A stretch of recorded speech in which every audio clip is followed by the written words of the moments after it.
जो फजर में नहीं उठता, नमाज नहीं पढ़ता, ये नशे में, ये टुन है। और अगर इन बातों को सुनकर इसका नशा न टूटा तो मौत का फरिश्ता इसका नशा तोड़ेगा फिर, और उसका फायदा कोई नहीं होगा।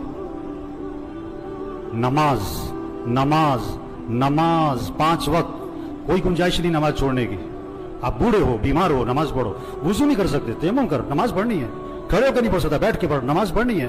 बैठ के नहीं पढ़ सकता, लेट के पढ़, नमाज पढ़नी है। ये कौन है? ये जनाजों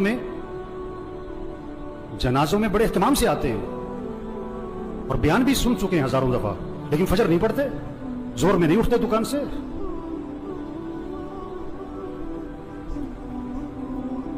हुजूर अकरम सल्लल्लाहु अलैहि वसल्लम फरमा रहे हैं, नमाज मेरी आंखों की ठंडक है। और नमाज आपके लिए मुसीबत बनी हुई है। आपसे फजर में उठना मुसीबत बना हुआ है, आपसे अजान सुन के दुकान छोड़ना मुसीबत बना हुआ है। अल्लाह के नबी तो फरमाया नमाज मेरी आंखों की ठंडक है। आपने फरमाया इस्लाम और कुफर में फर्क करने वाली चीज नमाज है। अगर आप नमाज नहीं पढ़ रहे, अगर आपने आज फजर नहीं पढ़ी, आप कुफर की तरफ जा रहे हो। ये जनाजा पैगाम है, होश में आओ, नमाज पढ़ो, दीन सीखो। नमाज के फराइज सुनाओ, नहीं आते? क्यों नहीं आते? सीखे नहीं, दीन सीखो, ये पैगाम है। कुरान पढ़ो, कुरान पढ़ो, कुरान पढ़ो। ये कब्र में अखबार नहीं, ये मोबाइल नहीं काम आएगा। कुरान कुरान कुरान कुरान। साल खत्म हो रहा है, मियां साहब का, शेख साहब का कुरान खत्म नहीं होता है। सुबह उठते ही कुरान नहीं खोलता है, मोबाइल खोलता है। आप सल्लल्लाहु अलैहि वसल्लम ने फरमाया कुरान पढ़ा करो, ये क़यामत के दिन तुम्हारे लिए सिफारिश करेगा। आपने फरमाया जो रात को सूरे मुल्क पढ़ेगा, अल्लाह उसे कब्र के अजाब से बचा लेंगे। कुरान पढ़ो भाई, अल्लाह का जिक्र करो। हाथ में तस्बीह नजर आनी चाहिए। मोबाइल भी रखो, तस्बीह भी तो रखो। सबकी जेबें चेक करो, 2 मोबाइल निकलेंगे, तस्बीह एक भी नहीं निकलेगी। किसी को मोबाइल तोहफे में दो, बड़ा खुश होता है। किसी को तस्बीह तोहफे में दो।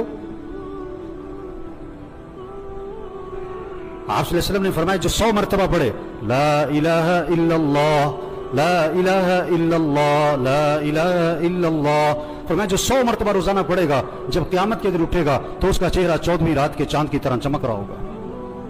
आप सल्लल्लाहु अलैहि वसल्लम ने फरमाया जन्नत की चाबी ला इलाहा इल्लल्लाह। आपने फरमाया जन्नत की कीमत ला इलाहा इल्लल्लाह। आपने फरमाया ईमान को ताजा करते रहा करो। हुजूर सल्लल्लाहु अलैहि वसल्लम फरमा रहे हैं ईमान को ताजा करते रहा करो। जैसे जिस्म को ताजा करते हो, कपड़े बदलते हो, घर की सफाई करते हो, अपने ईमान को भी ताजा करो। सहाबा ने अर्ज किया हुजूर ईमान को कैसे ताजा करें? आपने फरमाया ला इलाहा इल्लल्लाह। इसको 10 दफा, 50 दफा, 100 दफा नहीं, फरमाया कसरत से पढ़ा करो। ला इलाहा इल्लल्लाह, ला इलाहा इल्लल्लाह, ला इलाहा इल्लल्लाह। जितना कसरत से पढ़ोगे तुम्हारा ईमान ताजा होता रहेगा। तस्बीह करें मेरे भाइयों, जिक्र से दिल नरम पड़ता है, फिर दीन का शौक, फिर मस्जिद का शौक, फिर नमाज का शौक, फिर गुनाहों से नफरत आती है। अगर आपका नमाज पढ़ने को जी नहीं चाहता ना, आपका दिल सख्त हो गया है। आपका मस्जिद आने को जी नहीं चाहता ना, आपका दिल तबाह हो गया, बर्बाद हो गया है। दिल की सफाई करो कुरान से, दिल की